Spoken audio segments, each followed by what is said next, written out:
I'm going to talk about a really cool brush that's sort of hidden in Photoshop. A lot of people aren't aware of it. It's kind of a hard brush to use, but once you understand it, it's pretty impressive. So you can see here I got 3 red color dots. And I'm just going to go up to this first one here and I'm just going to push those pixels around like they're wet paint. I'll go to the yellow, do the same thing, right? Then go to the blue, and just press those pixels around. But look what happens as I make them cross paths. They actually blend together. Yellow into red, red into yellow. How awesome is that?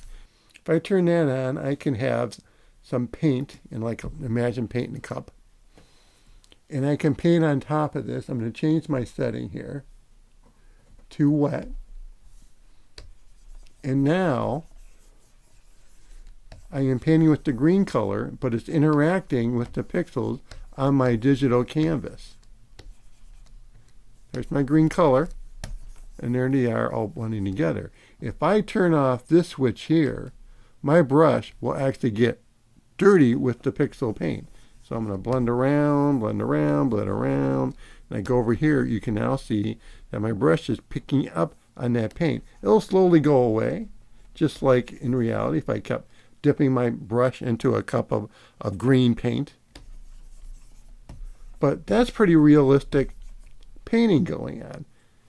And I can even do something else. Let's say there's an area that I really like say this little area of the green and the red. If I hold down the Option key, I can take a picture of it. You can see right up here how it's not a solid color anymore. So let's make a new layer. Turn that off. And let's just paint. And that, I'm going to also turn back on the clean the brush.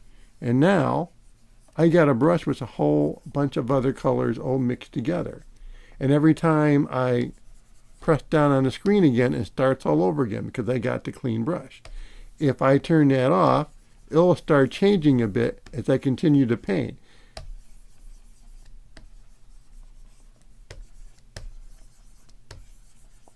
So you can really get some pretty effective stuff out of this. So how all is this working? All right. So this first guy here, that's your cup of paint, right? And it could be color or it could be a snapshot of pixels going on there. And I'll even demo that. So let me get this picture of my dog.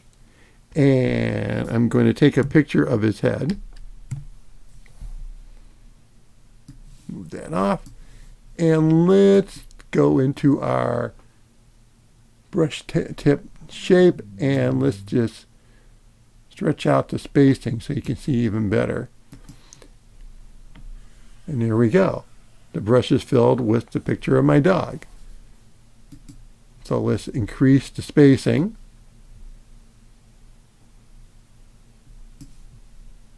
And now I can paint with my pup.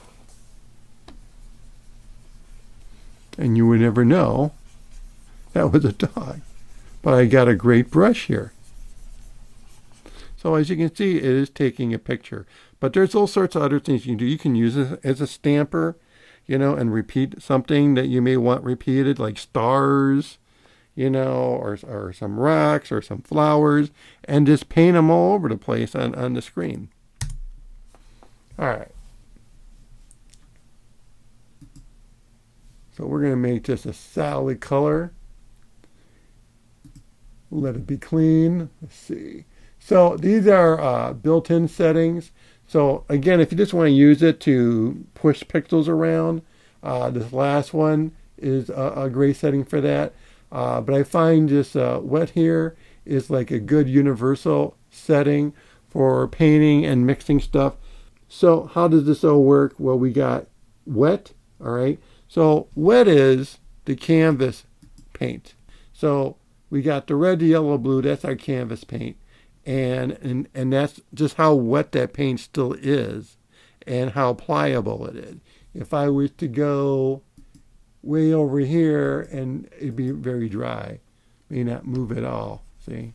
There's no mixing going on. If I go all the way to the other side and make it 100, it's very smeary. Load is the paint that's on my brush.